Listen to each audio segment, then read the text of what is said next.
माझं नुकतंच लग्न झालं आहे आणि आईच्या घरी मी जॉब करत होते।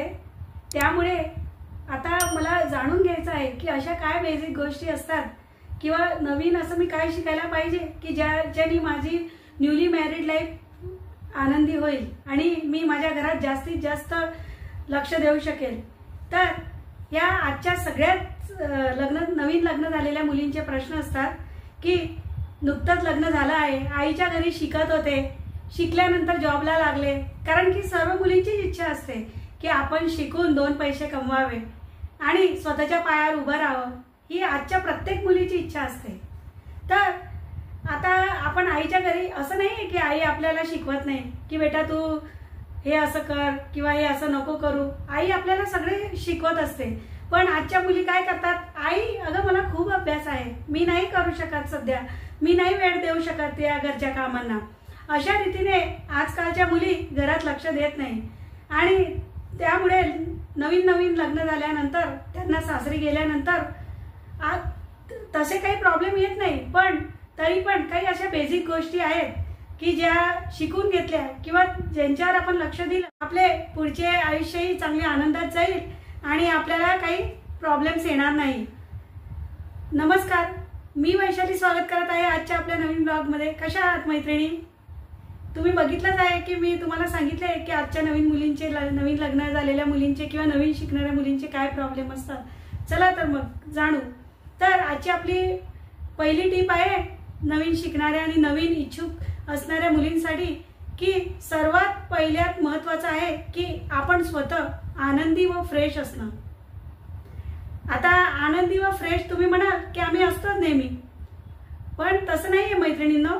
जेव्हा मुलगी लग्न करून सासरी जाते, नवीन लोक, नवीन वातावरणामध्ये हळूहळू मिसळत असते, त्याच्यामध्ये काय होतं, आपलं माइंड डिस्टर्ब असतं, आपलं मन थोडं म्हणजे असं लागत नसतं, कारण आपण माहेर सोडून सासरी आलेलो असतो।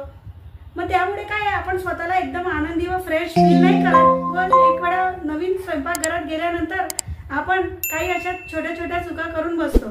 स्वयंपाकघरात गेल्यानंतर आपण काही अशा छोट्या छोट्या चुका करून बसतो। तर सर्वात पहिला नियम आहे की लग्न झाल्यानंतर जेव्हा आपण पहिल्यांदा किचनमध्ये जातो सासरीमध्ये, तेव्हा आपण आनंदी व फ्रेश असणे जरुरी आहे। कारण आपण अन्नपूर्णा म्हटलं जातं, आपण स्वयंपाक करतो, अन्न शिजवतो, तर आपण एक अन्नपूर्णा आहे आणि अन्नपूर्णा जर आनंदात असेल तर स्वयंपाकही चांगला होईल आणि त्यामुळे घरातल्या लोकांची मनही जिंकता येतील। तर ही आपली पहिली पायरी आहे की आनंदी व फ्रेश राहा। दुसरी टीप आहे की आपण स्वयंपाकघरात गेल्यानंतर, स्वयंपाकघरात प्रवेश केल्यानंतर सर्वात आधी पहिला नियम की आपले केस जे आपण असे नेहमी मोकळे ठेवायची सवय असते आपल्याला, ते बांधून ठेवावे। दुसरं की आपण आपली नख, जे आजकालच्या मुली मोठे मोठे नख करतात, ती नख कापलेली असावी आणि आपले हात स्वच्छ पाण्याने धुवून मगच आपण स्वयंपाकाला सुरुवात करावी। या अशा छोट्या छोट्या गोष्टी फॉलो केल्या तर आपलं स्वयंपाकघर पण स्वच्छ राहील, आपल्या स्वयंपाक बनवण्याला पण चव येईल आणि 4 लोक जेव्हा बघतील तेव्हा तेही म्हणतील की नाही, खरंच व्यवस्थित करत आहे ही मुलगी सगळं। ही आपली दुसरी पायरी आहे। आजची आपली तिसरी टीप आहे, आपण जेव्हा स्वयंपाक करतो स्वयंपाकाच्या आधी थोडी प्रिपरेशन करणं जरुरी आहे, पूर्व तयारी म्हणतात ज्याला। जसं की आपण स्वयंपाकघरात गेलो, लगेच आपल्या डोक्यामध्ये नाही येत की आपण काय बनवायचं, आणि नवीन शिकणाऱ्या किंवा नवीन लग्न झालेल्या मुलीला तर अगदीच एकदम कळत नाही की आपण काय बनवायचं। मग आपण काय करू शकतो की आदल्या दिवशी, आदल्या रात्रीच आपण थोडी तयारी करून ठेवायची की आपल्याला काय करायचं आहे, काय बनवायचं आहे, उद्या काय भाजी करायची आहे। एकदा स्वयंपाकघरात गेल्यानंतर सर्वात आधी कणिक भिजवून घ्यायची। कणिक याच्यासाठी आधी भिजवून घ्यायची की भिजवल्यानंतर थोडा वेळ तिला झाकून ठेवायची, तर पोळी अगदी नरम येते आणि आपल्याला लाटायलाही चांगली जाते, सोपी जाते आणि छान पोळ्या होतात त्याच्याने। तर सर्वात आधी प्रिपरेशन मध्ये कणिक भिजवून घ्यायची, त्यानंतर वरण भातचा कुकर लावून घ्यायचा आणि मग भाजी चिरायला घ्यायची। त्याच्याने सगळे कामं आपले सुरळीत पार पडतात आणि स्वयंपाक वेळेत तयार होतो, आपला वेळही वाचतो। भाजी चिरून झाल्यानंतर आपले कणिकही तयार असेल, वरण भातचा कुकरही शिजून होईल आणि भाजी चिरल्यानंतर लगेच फोडणीत द्यायची. मग तुम्हाला फक्त चपात्या करायच्या राहतील.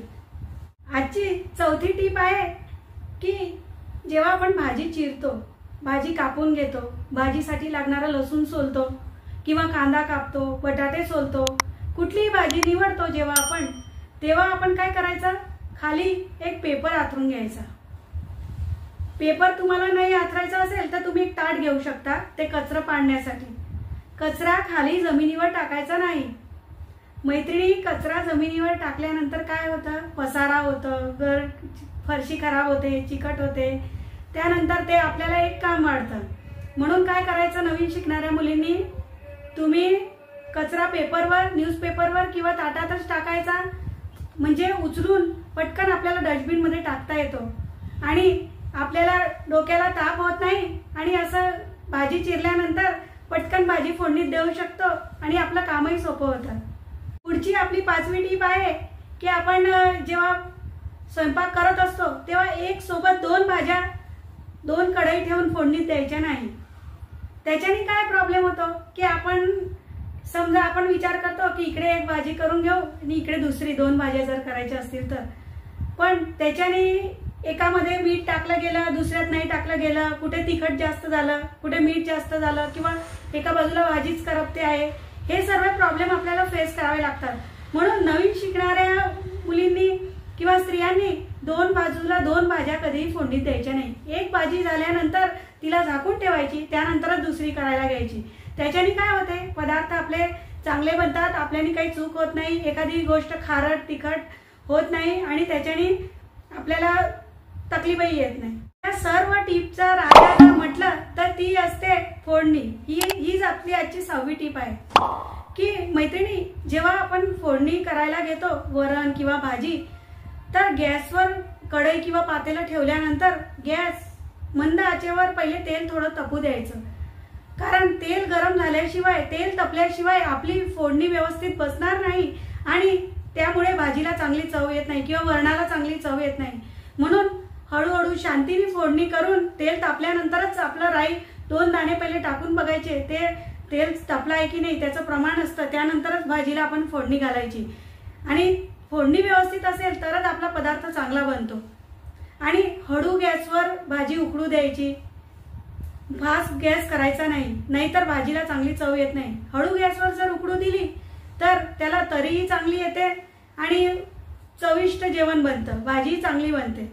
तुम्ही कोरडी भाजी करत असाल तर ती करताना पण हळू गॅस ठेवून त्याच्यावर एक ताट किंवा डिश तुम्ही झाकण ठेवून त्याच्यावर पाणी टाकायचं, ज्याच्या वाफेने ती कोरडी भाजी शिजते आणि हळू गॅसवर शिजवल्यामुळे, वर पाणी ठेवल्यामुळे ती चांगली शिजते, कच्ची राहत नाही आणि टेस्टी बनते.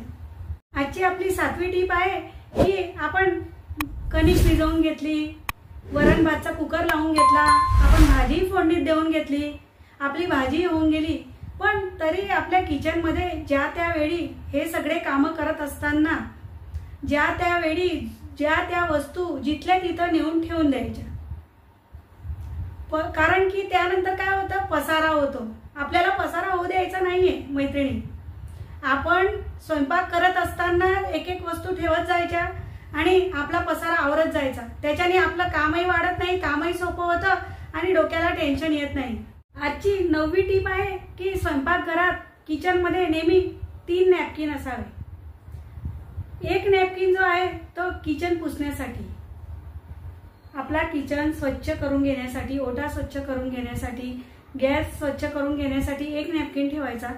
आपला दुसरा नॅपकिन जो आहे तो काही पण कणिक भिजवल्यानंतर, भाजी चिरल्यानंतर आपण हात धुतो, ते हात पुसून घेण्यासाठी दुसरा नॅपकिन नेहमी आपल्या किचनमध्ये असायला पाहिजे. आणि तिसरा जो नॅपकिन असणार आहे तो असणार आहे की आपण जेवायला जेव्हा बसतो तेव्हा ताट, वाट्या, डिश ह्या सर्व वस्तू पुसून घेण्यासाठी तो एक वेगळा नॅपकिन असायला पाहिजे. असं करून नेहमी आपल्या किचनमध्ये 3 नॅपकिन किंवा टॉवेल ठेवायचे आहेत, ज्याच्याने आपल्याला स्वच्छता राहते किचनमध्ये. आणि तो जो किचन ओटा पुसायचा टॉवेल जो आहे तो रोजच्या रोज गरम पाण्यात बुडवून किंवा 2-3 दिवसात गरम पाण्यात बुडवायचा, पण रोज साध्या पाण्याने तरी साबू ब्रश लावून त्याला धुवून घ्यायचा, स्वच्छ वाळत टाकून घ्यायचा. त्याच्याने आपलं आपलं किचन क्लीन राहतं, स्वच्छ राहतं. मैत्रिणी, आणि आजची आपली जी शेवटची आणि 10वी टीप आहे तर ती अशी की आपण स्वयंपाकघर जे आहे ते एक मंदिर समजायला हवं. आणि खरंच सगळ्यांचंच स्वयंपाकघर एक मंदिर असतं का? कारण तिथं एक स्त्रीचा वावर असतो. घरातली स्त्री म्हणजे ती गृहलक्ष्मी असते. घरातली लक्ष्मीचा किचनमध्ये नेहमी वावर असल्यामुळे ते एक मंदिर समजलं जातं. म्हणून तर तुम्ही बघाल की आपण किचनमध्ये गेल्यानंतर आपल्याला एक पॉझिटिव्ह फील येतो. तिथं जे अन्न शिजतं ते अन्न खाल्ल्याने आपल्या शरीरात आपल्याला ऊर्जा मिळते, एनर्जी मिळते. म्हणून तर अन्नाला पूर्ण ब्रह्म असं म्हटले जाते. अन्न हे पूर्ण परब्रह्म अशी उक्ती दिलेली आहे. तर आज मी जी माहिती दिली आहे ती नक्की आपल्याला उपयोगात पडेल. तुम्हाला जर माझा व्हिडिओ आवडला असेल तर नक्की लाईक, कमेंट आणि शेअर करा. आणि यूट्यूबवर नवीन असाल तर सबस्क्राईब करा. धन्यवाद.